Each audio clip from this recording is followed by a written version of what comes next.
Good morning. It's Lisa with Lisa Heal Yourself. And right up front, I want to say that if anyone is triggered by watching a video of somebody who was healed having a setback or a reemergence of symptoms, then this is not the video for you. Go ahead and turn it off now. If you're curious as to what's going on with me, and then what I'm doing about it and what my plan is based on the fact that I have healed before, please stay tuned and watch. So first, as many of you may know, if you watched the video yesterday, I have had 3 major symptoms come back since this viral pneumonia and viral whatever I had is gone away. I did not take medication. I want to be clear about that. I did not this time take the antibiotics. So I thought I was going to be safe from experiencing any kind of relapse. The symptoms that I have were extreme dizziness and swaying all day long, brain fog, really thick, not being able to think, exhaustion, and depersonalization and derealization. And for those who know what that is, you know it's extremely terrifying, it's scary, and it's so disorientating because you can't place yourself in time and space and you almost don't feel human. So with all those symptoms that did come back, I was continuing with a heavy protocol, the one that I was doing, and then I changed it slightly based on the new symptoms that I've had over the last couple of weeks. So I did a really heavy protocol during whatever I had, the illness, the viral illness that I had, in order to help it, in order to combat it. And then when I did start to get some of these other symptoms, the brain fog and the dizziness, I changed it again, slightly upping things, and I'll go through that in a minute. In the last 2 days, I've had even more symptoms reemerge, unfortunately. So this is the trigger warning to those who don't deal well with this. So I've had, and so those symptoms that I described already are 24/7. The new ones that have come on in the last 2 days are an extreme bloating, digestive problems, and acid reflux. So I'm having gas, I'm burping, my stomach's bloating. It seems to be having a lot of digestive issues. So that is a new symptom back, as well as churning, tons of anxiety. That doesn't seem to be mentally linked, but it seems to be a physical problem. It feels like I've had 10, 12, 100 cups of coffee. And even though I'm doing breathing, slow breathing exercises, meditation, the physical sensations of it keep going, even if I can get my mind to be calm. And those physical sensations are really heavy churning in my solar plex region, whooshing, constant like a whirlwind, and an extremely fast and heavy beating heart. And no matter what I do, even if my mind is totally calm, I can't seem to get those symptoms to turn off. And they seem to be quite persistent 24/7. And the last symptom that has come along, the one that's worrying me a little bit more than anything, even though all of them are worrying, I'm not going to lie, is insomnia. So for the last couple of nights, I think the anxiety feeling, the heartbeat, and everything else going along with it has caused me not to get any sleep. Okay, so just wide awake all night long. I drifted off between 6 and 7 this morning, and that was it. The night before, I maybe got 2 hours. So maybe 3 hours in a period of 48 hours. So not great. Which none of this is good, because when you need to heal, you want to sleep. Okay, so let's go back to the beginning, because now I'm going to take you through what I know I need to do. Now, it's easier said in theory than it's done. But let me take you back to when I was struggling with the viral disease and I was, afraid. So we're going to go through the protocol I did that when I had the really bad viral cold, viral flu, and then viral pneumonia that actually helped me cure that naturally and heal that naturally. Sorry, my dogs, even though that was really bad. But did it bring back, or let's just get into what I did for starters. The first thing I did, of course, because I was throwing up, I had a cold, I had a lot going on, is I fasted. I did a lot of fasting. So I did a couple days of just water fasting and did the water cure, which I have information about on my channel. So that was my protocol. And then I was drinking broths, lots of broths. And then I went carnivore, but with broth, eggs, liver, and meat. So when I was eating, that was what I was eating. I would have eggs for lunch, and then I would have broth in the afternoon, and then at dinner I would have some broth with some meat and a little piece of a liver that I would also cook up with it. So that was every day. So that, okay, so let me just take you through it, because I think that was a really good protocol, and it was helping me. It was helping me heal, I do believe, some of the problems I had with the viral problems and the pneumonia. Drinking the water, drinking the fluids, and having a lot of broth, and then having the organ meat, the meat, and the eggs, I do think were all very helpful. So the next thing I did was get a lot of sleep. I slept a lot. I think, again, very, very helpful. But because this was an extreme viral condition that I got that just kept moving, I did decide that I was going to take a lot of supplements. And I started with high-dose vitamin D, vitamin C, zinc, and I moved from there. And throughout the protocol, I added quite a few more. So I'll show you those in a minute. But before we get into supplements, because I don't want to get stuck on supplements, I do want to talk about one other extreme protocol that I did when I was in the pneumonia stages and knowing that I needed to do something critical. So I don't know if I can describe the protocol here on YouTube, because I really don't understand the censoring, what the criteria to get censored is. But I will just say it was a protocol that used a nebulizer. And I don't even know if I can say the person's name, but Dr. Mercola has recommended this nebulized protocol for a word we're not allowed to say that starts with a C. Also, it is on Dr. Brownstein's protocol. So if you look up Dr. Brownstein, he also explains how to do this nebulized protocol. Okay, so what I was nebulizing, so I'm just disclaimer here, because I don't know what gets taken off YouTube. You don't need to do this. This is not a recommended protocol. Okay, so we're just going to move on. So in that system, and you can look it up on Dr. David Brownstein's protocol, and it's a nebulized hydrogen peroxide with a drop of iodine. So they will tell you how to get this. I'm not going to tell you how to make that here. I do have it in my program, but I'm not going to tell you how to make it here. Anyways, I was using that protocol. Okay. So I do think that helped to cure part of the deep problems that I was having here. But it may have led to other things, because I know that I'm not sure actually what the hydrogen peroxide did, but I do know that iodine can be very detoxifying and specifically displace things like bromine and fluoride and things like that. And some of the medications that I've taken in the past were fluoride based. And so I'm not sure if something like that set off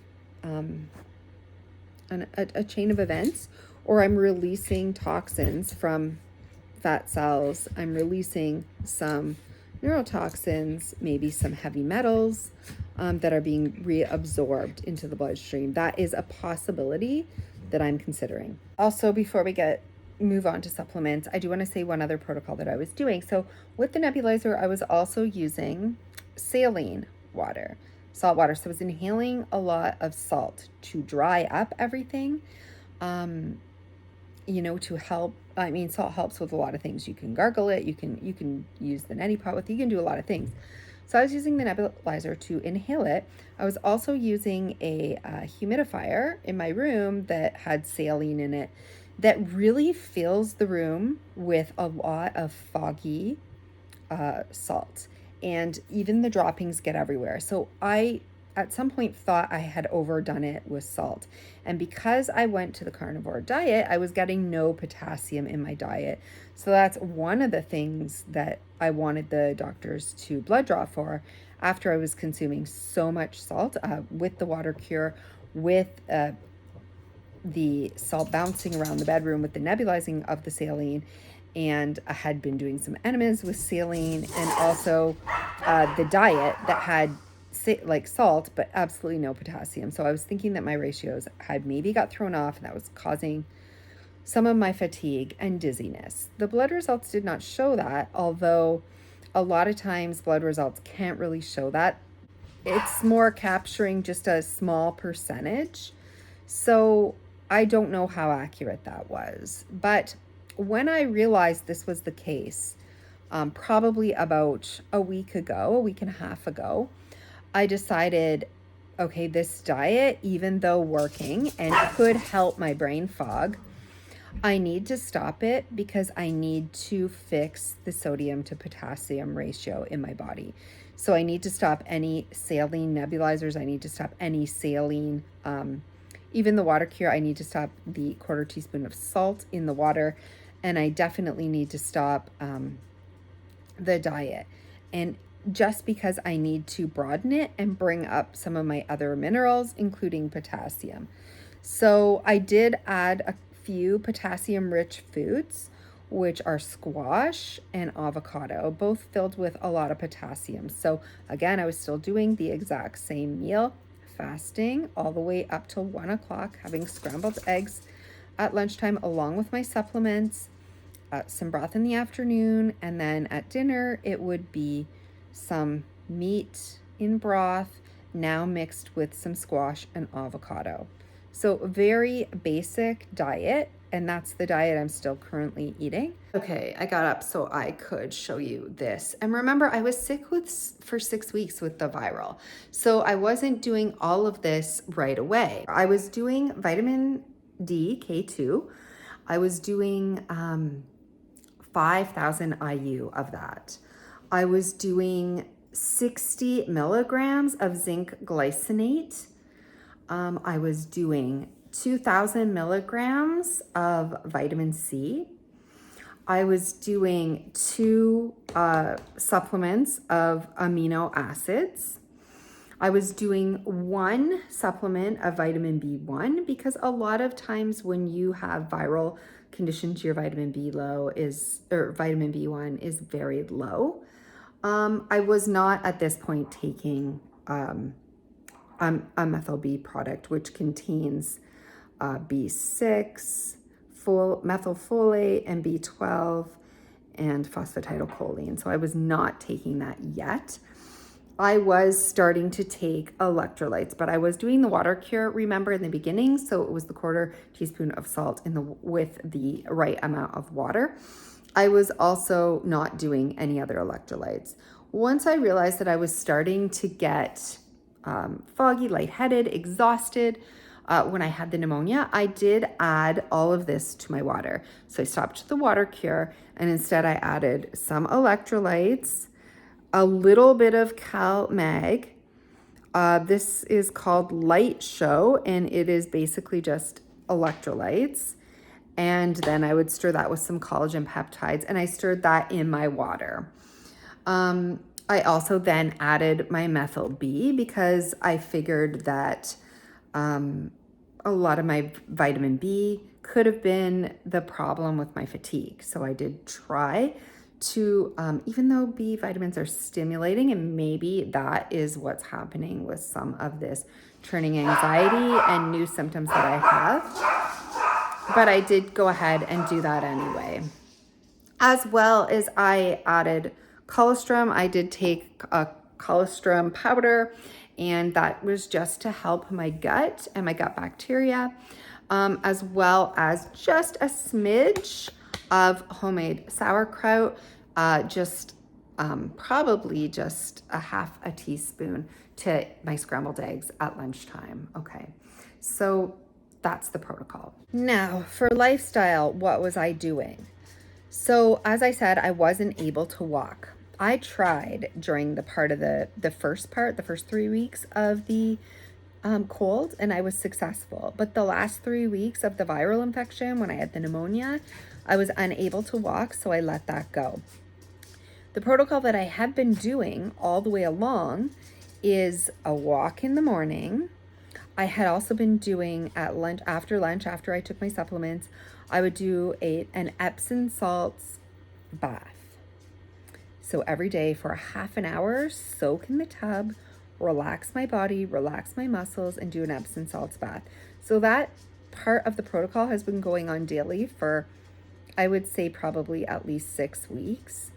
And then I would get in the shower, rinse off with a 3 to 5 minute cold shower. And then I would get out and do my red light therapy. And I would do that for probably anywhere between 5 to 10 minutes, my red light therapy, front and back. And then again, I would rest and then go to bed early. So those were my lifestyle things that I was doing during the protocols that I was doing.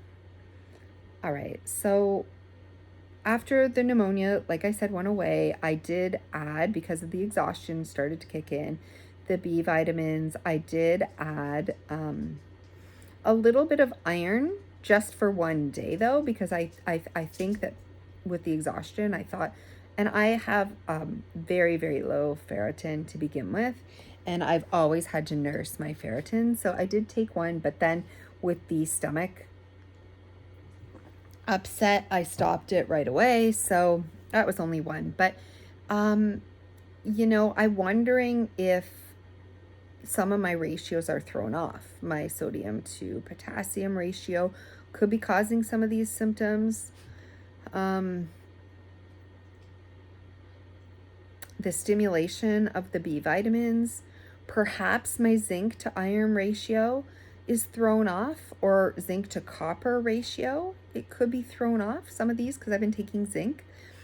But because I have so many symptoms now, right? Because I've got about 6 or 7 major symptoms back that are really making me feel non-functional. Here's the part that I hope will help everyone, because I've been here before. I've had many setbacks along my journey. I know what to do. It's very difficult to implement, but here we go. The first thing that you need to do, the first thing that I need to do, is stop everything. So I am going to stop. Oh, and by the way, I upped my vitamin D probably 3 weeks into my protocol from 5,000 IU to 10 to 15,000 IU. So a very, very high dose vitamin D. Okay, so that also could be causing some issues. It's mixed with K2, but you just never know when you're taking high doses. Okay, so the first thing that I know I need to do, because I'm stimulated, because I'm having bouts of insomnia and all kinds of things that I can't figure out. So when the symptoms get more than a handful, or kind of a lot to figure out, and you can't really figure out what's causing what, the thing that you need to do is just stop. Just stop everything. So today I will stop all the supplements. I'm going to stop everything. And we bring it back to just food. Okay? So I'll keep my diet the same. And what you need to do with your diet is, if you're on an extreme diet, you need to stop the extreme diet, and you just need to round it out to some basic whole nutrition foods that are easy to digest. So cooked foods usually, not raw. Some juices maybe, broths, some meat, and a few easy to digest vegetables, okay? So we want to keep it really basic, but we want to get enough well-rounded nutrition from our diet that we don't have to take the supplements, okay? So we strip it back. That's what we need to do. We strip all the supplements back. We now have to strip everything back. Even if we think it was helping us, we're stripping back now. So the diet, again, if you're on an extreme diet, right? I was fasting, then I was carnivore. Now it's less extreme. So whole, nutritious, nourishing, high density foods. So the foods that I were eating were good, but we're going to round it out with some easy to digest plant foods now, right? So I've chosen squash. I've chosen avocado. I might choose one or two more, but very easy to digest foods that are thoroughly cooked or mashed or whatever. Okay. So that's the protocol for me right now, is just stopping everything to see, were any of those supplements part of the problem? Are they causing any of the problem? Is the diet, do you know what I mean? You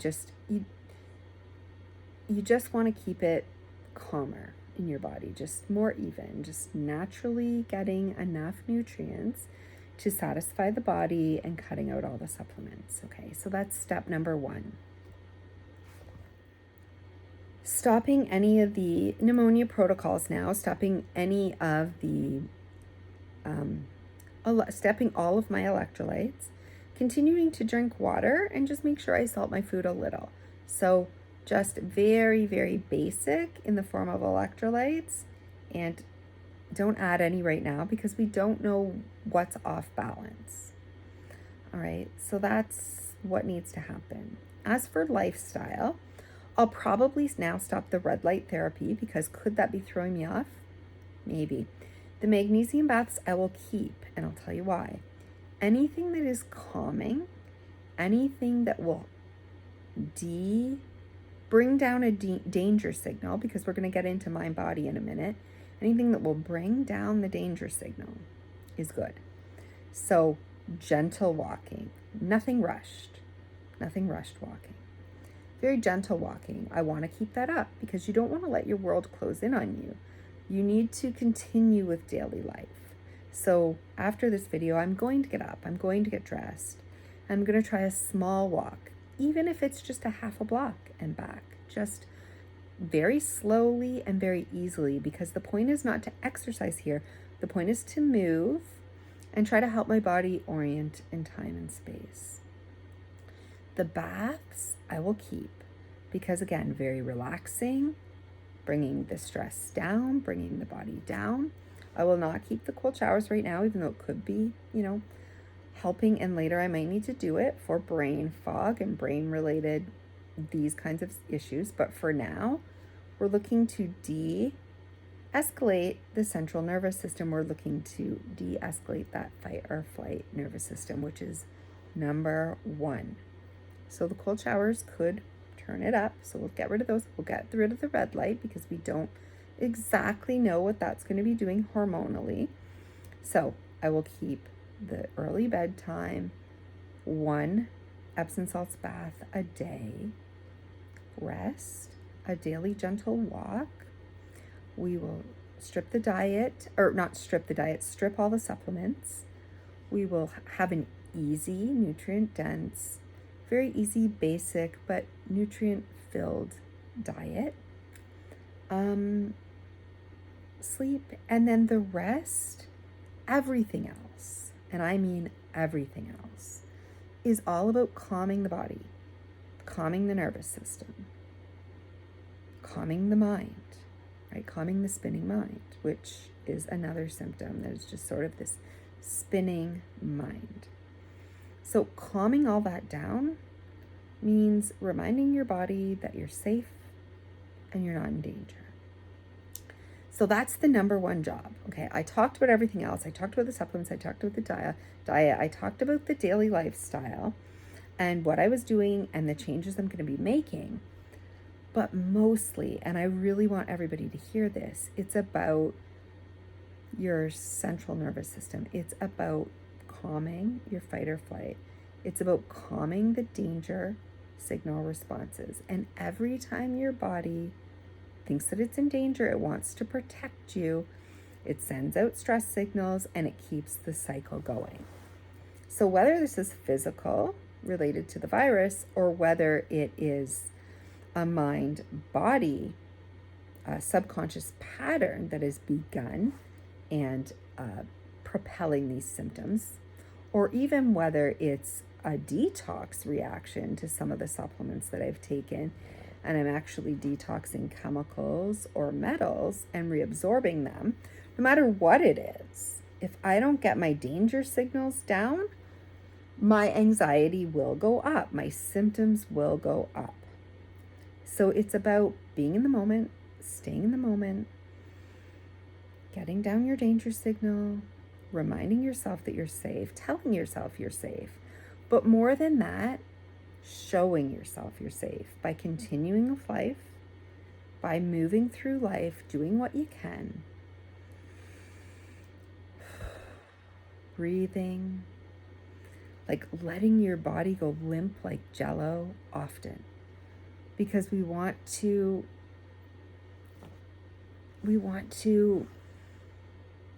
get our body to feel these signals, not just me saying, oh, you're safe, you're safe. That often doesn't work. It's like if the body feels me going limp like jello, it can't be anxious at the same time, right? So there's like these physiological things that we can do, like the breath, like relaxing each part of the body, the baths, the rest, the meditative, the calming music, the fun things, the things that you enjoy. These types of things are really key. They're really critical. And they're definitely things that I will be doing going forward. And the key is when you're doing a protocol and you're working on bringing stress down or working on bringing the danger signal down, we need to do everything that we do with less urgency. Talk with less urgency, walk with less urgency, do your tasks with less urgency. Slow everything down from talking to thinking to moving, because it's really important that we show our body how to slow down, right, from that heightened state. So take the urgency out of the protocol, and if you're doing the protocol with urgency to heal, that's not going to help you heal. If you're doing the protocol slowly, easily, with kindness and compassion for yourself, and, that it's okay if you can't get through it, or you stop partway through your walk, like with no pressure. You're doing these things because you think they're good, but you're doing them in a relaxed, easy manner with no pressure. Then they're good for you, because then you can carry on your routine and you can do the things that you need to do, but you're coming at them with love, compassion, and an energy that's like a rest and repair energy. So it really matters not what you do, but how you do it. So I hope that you guys will remember this and wish me luck, because it's, again, these things are very easier said than done. When your symptoms are heightened, it's very hard to become the observer, step back, not react or respond to what's going on in the body, to just watch it, to allow it, to accept it, to give it love and kindness, and to just move through your day, showing your body with breathing and movements and getting your body like jello and limp, and just trying to bring down that reaction. It's easier in theory than it is to do. I know that. But that's what we need to do. I know that also from experience. So I hope this video has been helpful. I'm sorry if it was triggering for anyone, but it is what it is. Setbacks are what they are. Reemerging symptoms are what they are. And I never thought I would have all of these symptoms again. I never thought I would feel them to this extent again, but I do. And resisting them won't help. If you don't accept your symptoms in the moment, you can't heal. If you're spending your time in resistance rather than in acceptance of reality, you're wasting your energy. So the fastest thing I can do is accept what has happened, not try to analyze it to death, put together a thoughtful program with an easy, calming energy, and move forward. Because resistance is futile. Trying to change the symptoms is futile. Trying to stop them is futile. Trying to rationalize them, explain them, or understand them is also a waste of your time and energy. The only thing that you can do is accept them in the moment, allow them to happen, be with them, notice them, witness them, try not to react to them, step back from them, allow them, move through them, let them move through you, and bring a calm body and a calm mind and a calm soul. Bring your calmest energies to your days. And that's all any of us can do. And that puts us in the right frame of mind to heal. It puts our body in a position that it can heal, because it cannot heal when it's in fight or flight. It has to be in rest and repair in order to heal. So that is always at the top of the list, regulating your nervous system. It takes patience, practice, kindness, and a willingness to be uncomfortable and to experience things that you don't want to, and just to step back and allow. So again, I hope this video has been helpful. I'm wishing us all love, calm energy, and healing as we move forward to claiming and living our lives. So we must continue to live life in the meantime. And I hope that's what you will do too.